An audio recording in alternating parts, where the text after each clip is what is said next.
If you're going to introduce hand planes into your woodworking, start with a block plane. You're going to use it on almost every part of every piece of furniture you make.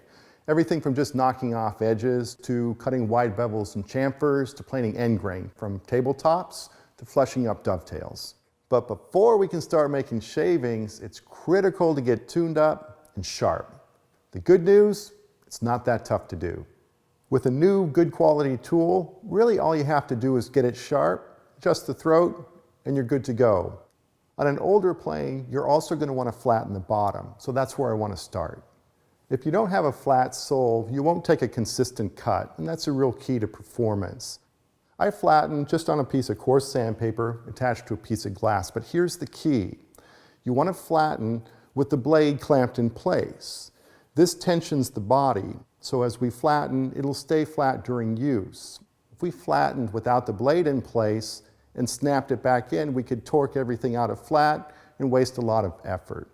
One more tip, go ahead and retract the blade so that it's not contacting the sandpaper as you flatten. I'm using 120 grit sandpaper here, and after a few strokes I'll take a look at the bottom and judge the scratch pattern to see how flat I'm getting. I still have quite a bit of a hollow at the toe and the heel, so I'll work it a little bit more. Now that I have a scratch pattern consistent almost across the entire sole, I'll call it good, and I don't need to move on to finer grits because these scratches aren't going to impact the performance of the plane. Once the sole is flat, I'm going to ease any sharp edges with a file. I'll work the long edges of the plane as well as the back.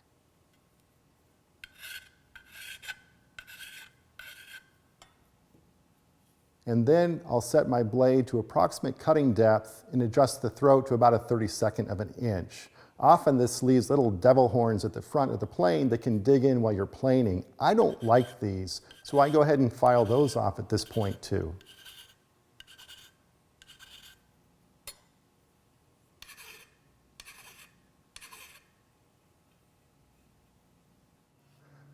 So now we're ready to get sharp.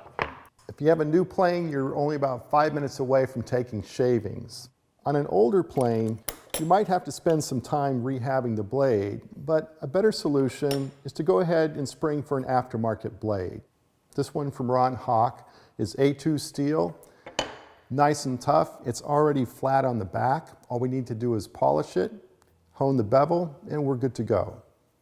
I like to sharpen with water stones. I've got a set of 3, 1000, 4000, and 8000. I'll start with the coarsest stone, and we're going to begin by flattening and polishing the back of the iron. This is critical because any scratches or mill marks on the back of the iron will translate to that cutting edge, giving us a really rough cut that won't last very long. So polish the back first before we hit the bevel. I'm going to start off on my 1000 grit stone. The important thing is to keep the blade dead flat on the stone and work across the entire length of the stone to keep it from dishing out as I'm flattening the back. I'll check my progress, and once all the mill marks have been replaced with a dull sheen, I can switch to my 4000 grit stone. Repeat the process, and finally finish off on the 8000 grit stone for nice polish.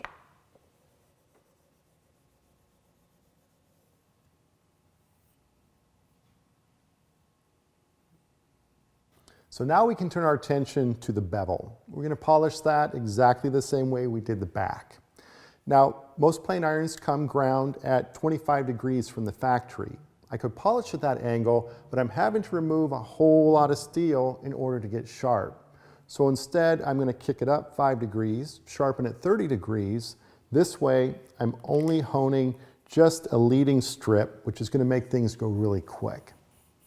The key is maintaining that 30-degree angle through all my grits, and for that, I'm going to use a simple honing guide.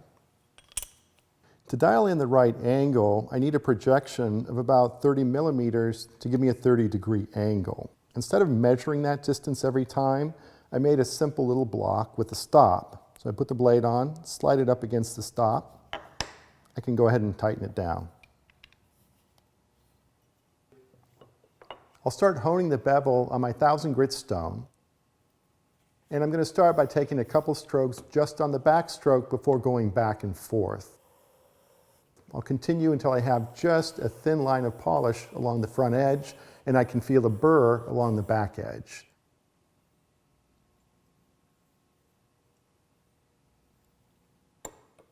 Then I can switch to the 4000 grit, repeat the process, and finally finish up on the 8000 grit. What I'm looking for is a nice thin line of mirror polish across the entire blade. Now that burr is still on the back of the blade, and to get rid of it, I just flip it over and run it on the 8000 grit stone, and I'm good to go.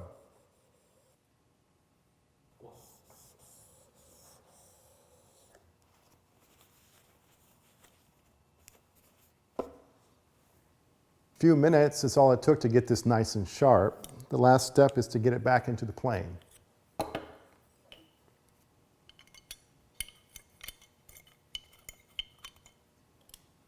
I'll adjust the lever cap so it clamps the blade in place securely,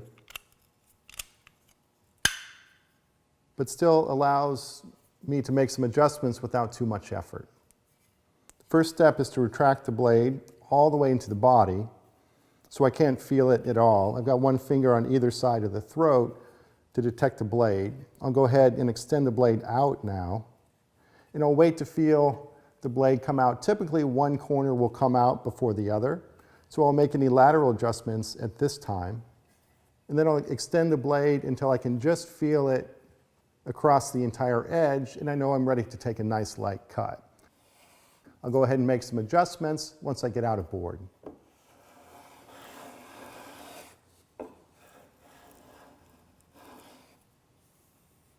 Well, that's really nice. Just a little bit of work, and this block plane is up and running. Give yours a try. I guarantee you'll enjoy it.